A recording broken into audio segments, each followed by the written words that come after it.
Welcome to the perplexing world of unsolved mysteries. In this video, we explore the depths of some of the most perplexing and intriguing cases that have stumped investigators for years, from mysterious disappearances and unexplained deaths to strange occurrences and eerie phenomena. We will attempt to shed light on these baffling enigmas. Despite the best efforts of detectives, these mysteries remain unsolved, leaving behind a trail of unanswered questions and haunting uncertainty. Join us as we delve into the unknown and attempt to unravel the secrets that have eluded even the most experienced investigators. So buckle up and get ready for a journey into the fascinating world of unsolved mysteries.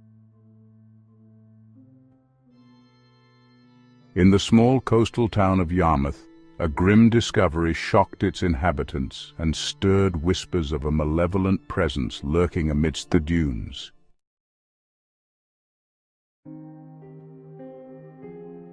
In the year of 1900, the body of a young woman was found, her life cruelly choked from her by a mohair bootlace.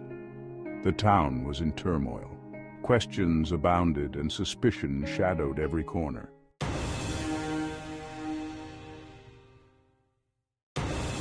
12 years hence, in the fateful year of 1912, another woman met a similarly horrific end, close to the same desolate spot where the first tragedy had unfolded.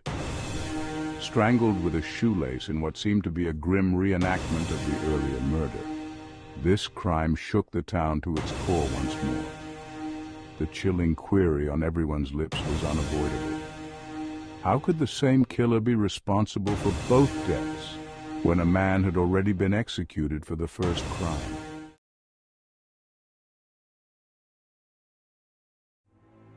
The ill-fated couple at the center of the first tragedy, Herbert John Bennett and Mary Clark, had married under the shadow of scandal.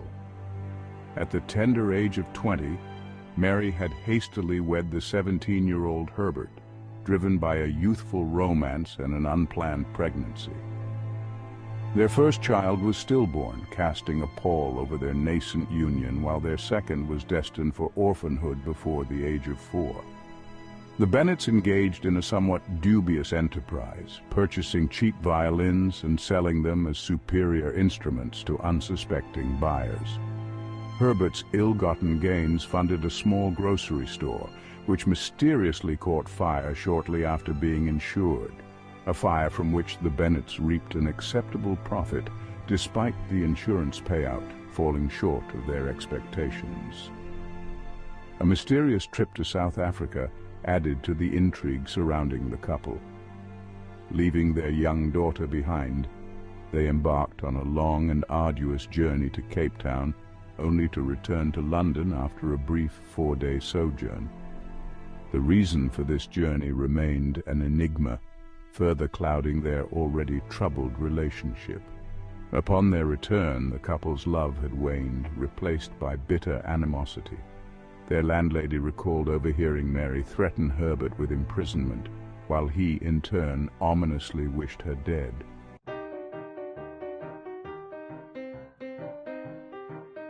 In August 1900, Herbert whisked Alice away to Great Yarmouth, traveling in first class and staying at the Crown and Anchor.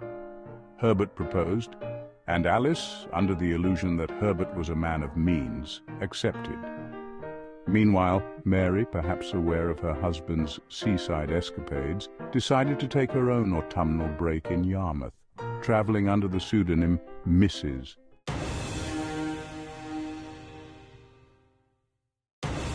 Mary's sojourn in Yarmouth was shrouded in secrecy. Staying at a boarding house under the pretense of being a recent widow meeting her brother-in-law, she went out almost every evening, her activities cloaked in mystery. Back in London, Herbert fabricated a story about attending to his dying grandfather in Gravesend. But on September 21st, the Rudrum's daughter overheard Mary conversing with a man whose words hinted at a predicament. Could this man have been Herbert, or was Mary involved with another? The next night, September 22nd, saw Mary donning her finest jewelry and carrying a substantial sum of money. She was last seen in a pub with a man identified by the owner as her estranged husband. That night, her cries for mercy were heard on the beach by Alfred Mason, and his girlfriend, Blanche Smith.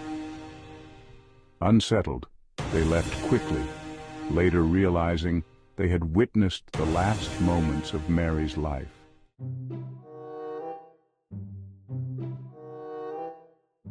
It took over a month for the authorities to connect the dots. A laundry mark on Mary's clothing led to her identification, and Herbert's duplicity began to unravel. A Scotland Yard inspector discovered enough evidence to arrest him, including the incriminating long chain found among his possessions. Herbert's subsequent trial revealed his deceitful life and suspicious actions surrounding Mary's death. Despite a fervent defense by barrister Edward Marshall Hall, who cast doubt on the chain and produced a questionable alibi, the evidence against Herbert was overwhelming.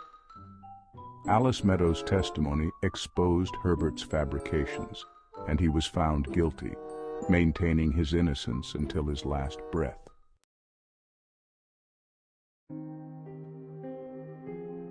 Herbert was hanged on March 21, 1901 at Norwich Jail, with his final words being, "I say I am not guilty, sir." His execution was marked by ominous signs, including a snapped flagpole, which some took as a symbol of his innocence. Herbert's body was buried in the prison grounds, now the site of Norwich's Roman Catholic Cathedral. His defense counsel, Marshall Hall, continued to believe in Herbert's innocence, tirelessly seeking a reprieve but to no avail.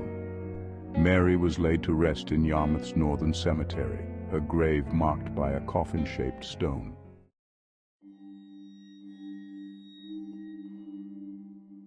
The eerie similarities of Dora May Gray's murder in 1912 to Mary's death reignited fears of a serial killer. Dora, an 18-year-old domestic servant, was found strangled with a shoelace and stockings tied in reef knots, her body left in the dunes near Mary's final resting place. Dora's life was also scrutinized, revealing a lively young woman with a penchant for yachting men, much to the disapproval of the Edwardian Society.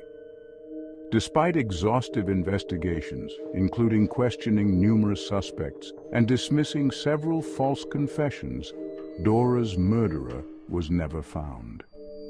Theories abounded, including a possible connection to the yachtsman Dora favored, but nothing conclusive emerged.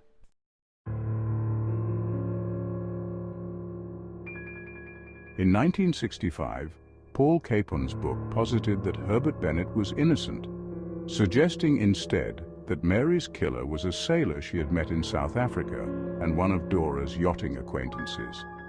This theory, though compelling, was considered unlikely by other researchers, who believed Dora's death was a tragic coincidence, inspired by the first murder rather than the work of a serial killer. The truth remains elusive, shrouded in the mists of time and the secrets buried with those who knew it.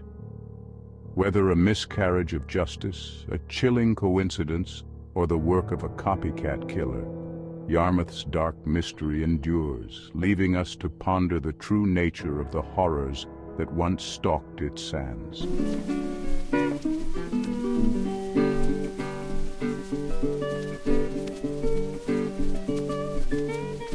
Thank you for joining us on this exploration of the unexplained. We hope these mysteries have sparked your curiosity and encouraged you to delve deeper into the unknown. Until next time, stay curious, stay vigilant, and never stop seeking the truth.